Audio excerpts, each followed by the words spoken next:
Hello, beautiful people. Here we have Abby Dagnice, our channeler, who is going to channel my son Erik in the afterlife on the topic, very touchy topic, of euthanasia. So, you guys can find out a lot about her. She also teaches people how to do this sort of thing, and she's going to engage in some TikTok lives with me. So, be sure you follow me on TikTok so you'll be notified for those upcoming lives. All right, so oh yeah, find her information in the description box. I can't remember if I said that or not. Well, whatever. Hell, getting old. All right. Euthanasia. Hello, Erik. I love you. Oh, he's being really sweet. He says, because you made that comment about being old, and he says, but Mama, he says, you carry it so well. Oh yeah. What do you want Like now? he's just waking up in the morning with no makeup on and Oh like yeah. with, like huge bags and like That's what I'm kind of carrying. I'm carrying it well. The bags under my eyes. I know. All right. Well, just thought came across me that in a way you committed euthanasia on yourself, Erik. it so ironic you even just said that. It's not ironic, actually synchronicity, right? Because he was last night when I was going to sleep, I was getting all these imageries of sad things like people committing suicide and things. And he was saying, no, they're related. They're related. It's a related topic. And that's something that he actually wants to bring up how You talk about that then. Yeah, go ahead, Erik. yeah, he wants to let everybody know. He says, hello out there. And he's like echoing. He says, no, actually, he says, this is a serious topic. And as far as heavy, he says, as it is, um, it kind of like it almost sounds like it would be like a really intense, like heavy metal kind of band sound, like euthanasia. you Yeah. know, he Yeah, says, a name of a heavy metal band. That could be yeah, probably yeah. is. He says, really, if you think about it, he says, there's so many bright sides to this topic, and he's not discussing suicide as being an option for euthanasia. But if you think about it, he says it's still a way out, and he wants to bring this up. He says, he says, I don't promote killing yourselves. He says, Yeah. I am telling you, a death is a death is a death is a death. He says, and so isn't euthanasia. He says, and lots of times it could be a more humane way to go with things, whether you want it to be your choice or not. And he's not just discussing pets, he's discussing people, he's discussing decisions in society. He says, that's what we do as humans. He Yeah. says, when things are a dead topic, when things are not going well, like relationships, you need to move on from that. And he says you need to dispel of the misery and the incarceration of your own trapped little minds that we all have. He's saying that it's very humanistic, and he wants to bring up with pets in the sense that we have a sense of control. We have a sense of needing to delete our own criticisms about.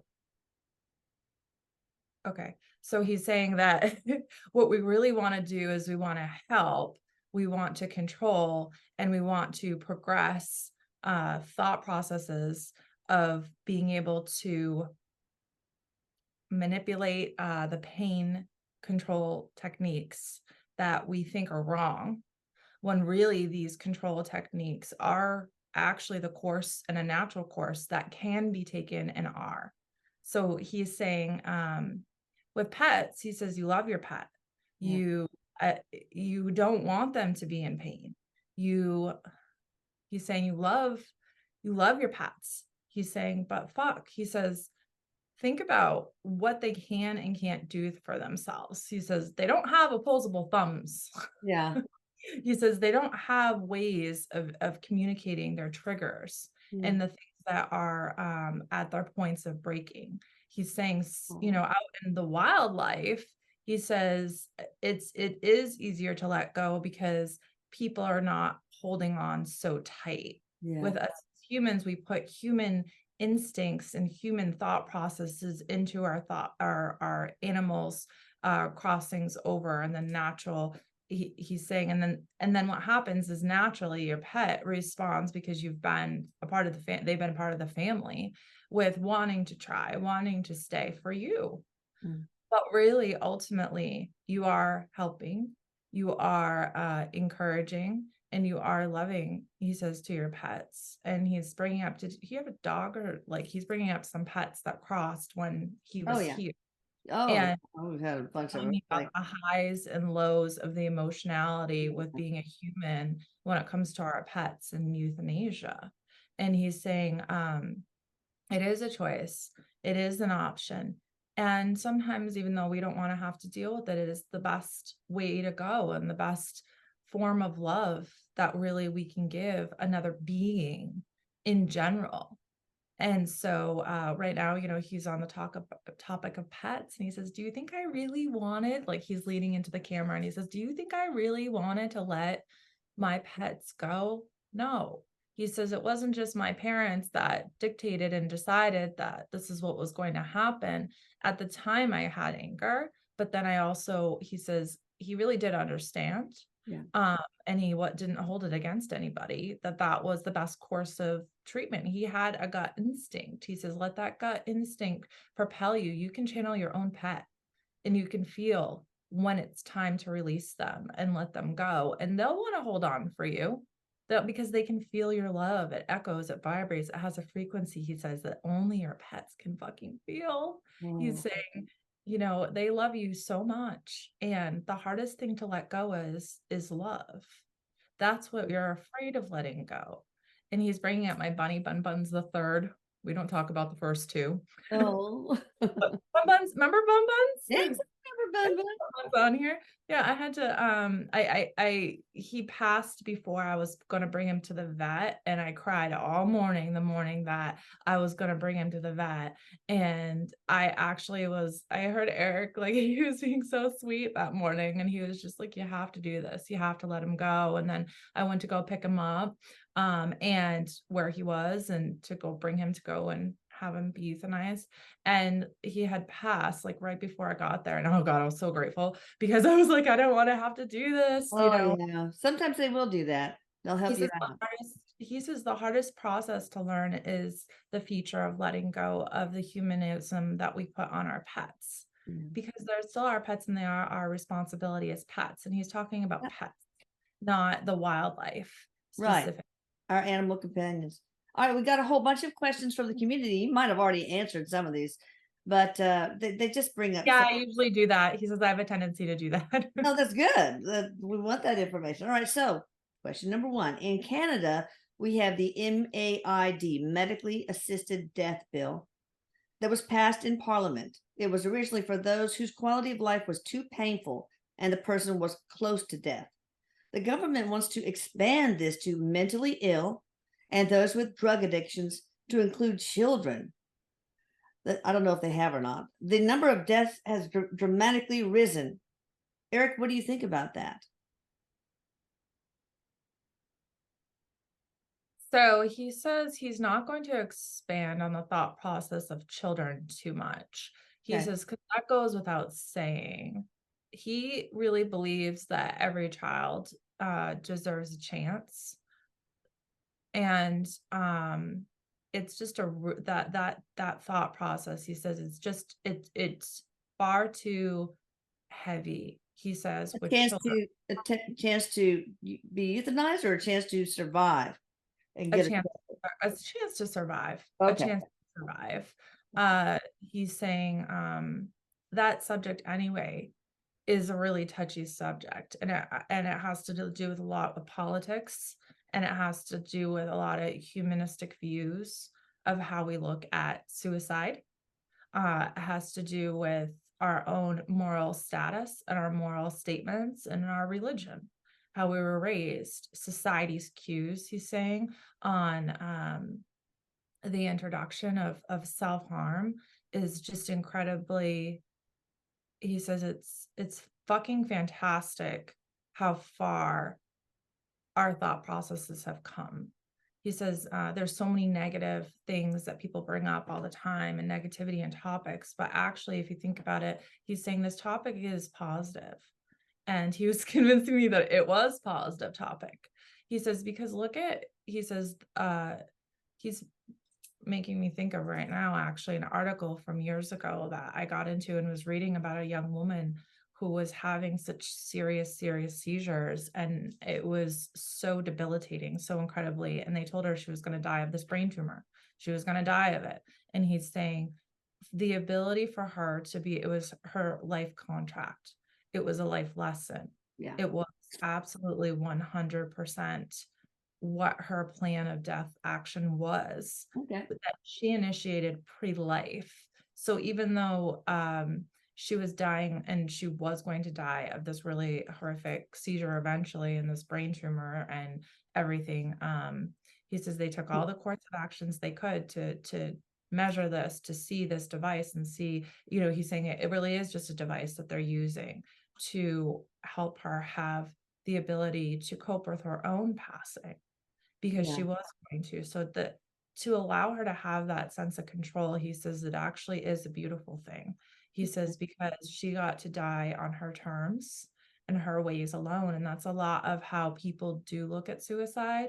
He's saying for the mentally ill and mentally unstable, he's saying he's like, not, it's, that's more complicated. He's saying because there is a whole process people go through uh on a psychosis level to determine if they're even eligible for these medications. Sorry, something in my eye. And he's saying, with mentally unstable, and just listen to that statement. He's saying, what are the reasons for their regression to not progress? Is it a chemical imbalance? He's saying there's so many different parts and aspects of like mentally ill. Oh yeah. And unfortunately, many times they do take it into their own hands. Yeah. And sometimes Well, they're I not. mean, if you had to die, I would have much rather you have done the medically assisted use of, medically He's saying, assisted Mom, you devices the never would way have you did, allowed. because He's saying you that never would have allowed that. that He's never brought was. so much trauma to the whole family, the mode of your death. He's saying, I know. And he got really quiet and he's saying, I'm so sorry. He really, he understands that now, and you've heard it. The problem is that you haven't heard it with his voice, with the sound of his voice. Yeah. And even if it happened only in your dreams, it's not a conversation starter at any dinner table to No. talk about. Oh, he says you're No. suicide. So what do you think about people who are Mhm. drug addicts? They're talking about that too. Should they be able to be euthanized? What's very unfortunate, he says, is they euthanize themselves. Yeah. That's their form So did the of, mentally ill.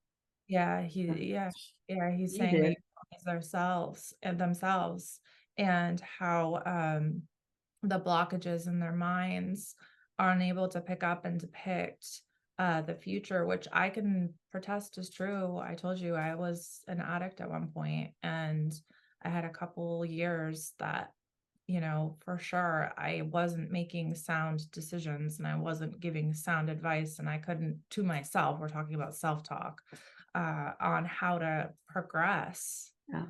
with my situation.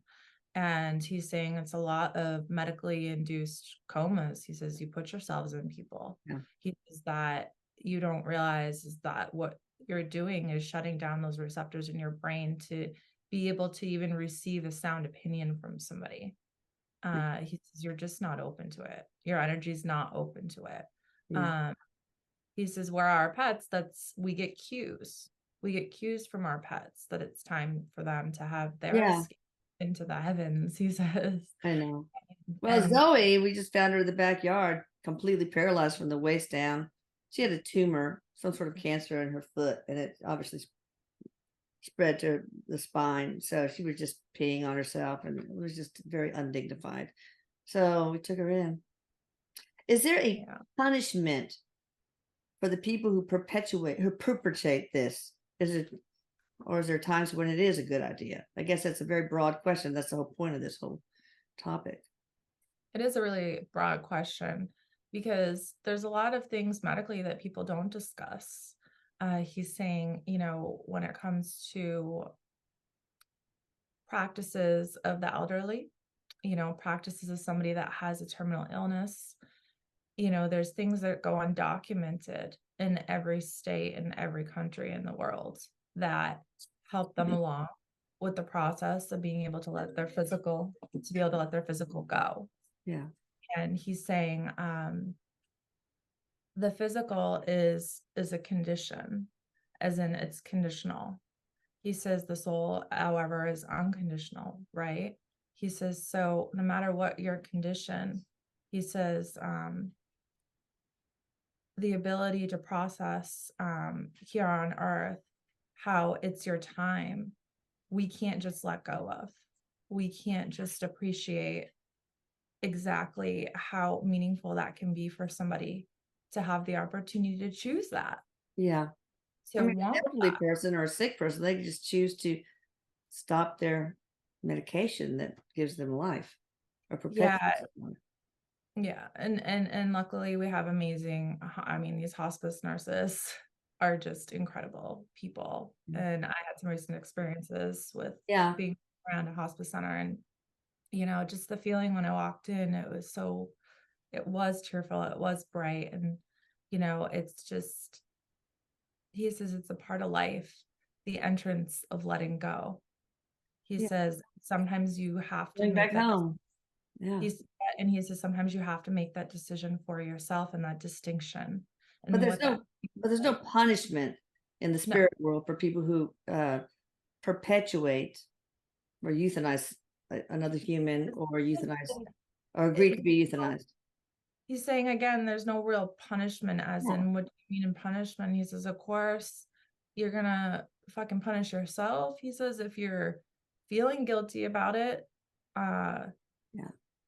it depends on the contract, but it's really, he's saying there's no being that's gonna dive in and just like rip your head off. Well, It's your that's good. punishment is in your own moral status, in your own moral state, what you define to be the good and the bad and the evil and how you deal with that. He says, what we do on the other side over here is we help you contemplate your own good about what you did and didn't do and what you think you deserved and why and when and Yeah. how to cope with that and why, you know.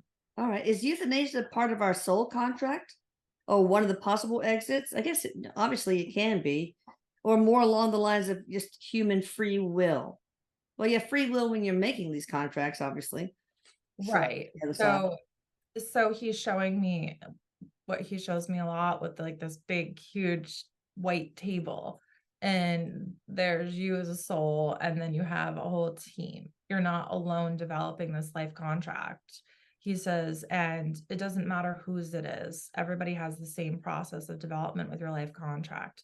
And it's your free will to die how you want to die and how you're going to exit. But then you have all these little offsets along the way that you can take. And he's saying his was very much a life contract, that this was really his exit, as unfortunate as that is for everybody involved on every emotional scale. He knows, he says he knows, he knows. I know. Well, you were supposed to suffer so you could become a better guide, better listener, and you were such a good listener. All right. What wouldn't in some cases euthanasia not allow us to fulfill certain contracts that we did make? He says if you do it on your own without progress. Okay. If it was not an exit point, maybe. And maybe you were supposed to do something like give birth to a daughter that would find a cure for AIDS or, something like that. He's saying you're acting like there's some kind of like situation here that you're going to cross over and somebody's going to wave their finger at you and point you down to Oh, hell. no, no. He's saying it's not like that. He's saying it's more, okay, it could have gone in this direction. It could have gone different. He's saying, and I guess that's the karma thing, where you go, oh, I could have done it that way. I could have done it better. And look what I missed out on. Look how Yeah. it could have been. That's And then, that's the next question actually deals with yeah. that. How does euthanasia fit in the karma scheme? Is euthanasia part of contracts to help the human collective understand it's okay for it to be used in certain situations? For example, when there's no cure for an ailment that continues to bring pain and suffering, and the patient has tried every alternative. So is that part of the contract to help the human collective understand it's okay to be used in just the worst of situations of suffering?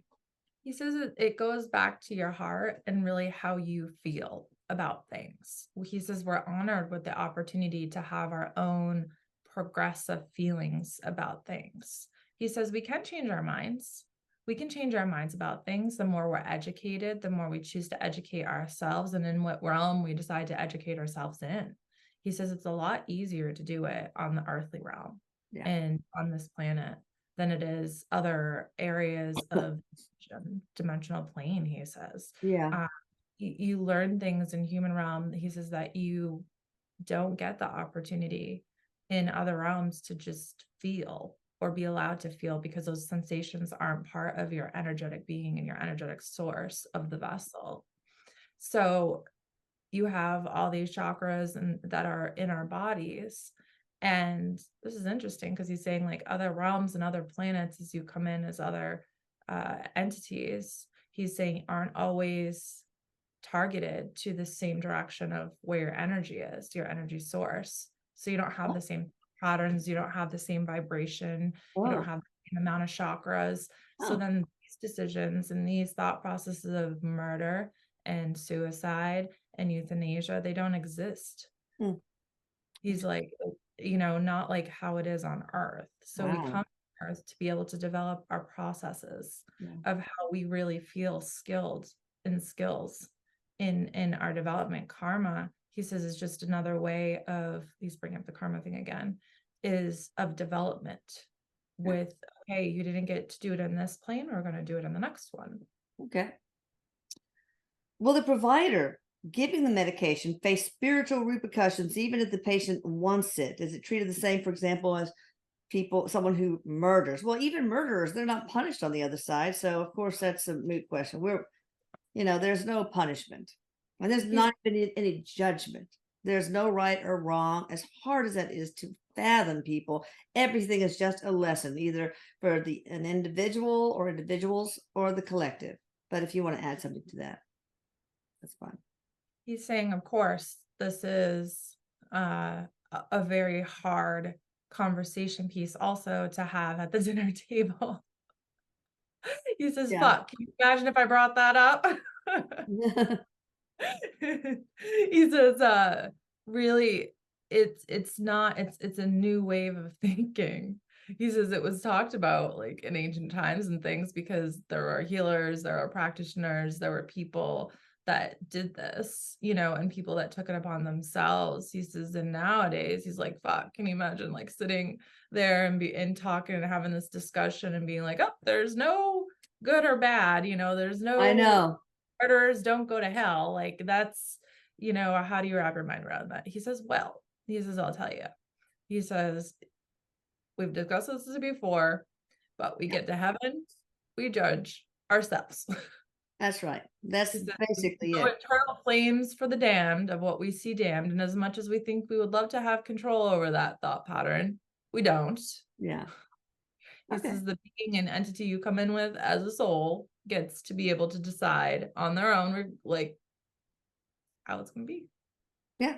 All right. I think we will stop and you guys hit the notification bell so you don't miss part 2. And also be sure you sign up for me at Atlantic Scalar TikTok. That's the TikTok. Anyway, I posted it on social media too. And maybe Paula, maybe you'll put my TikTok, maybe it is already in the description box, as is the information for Abby. All right. Bye. Bye.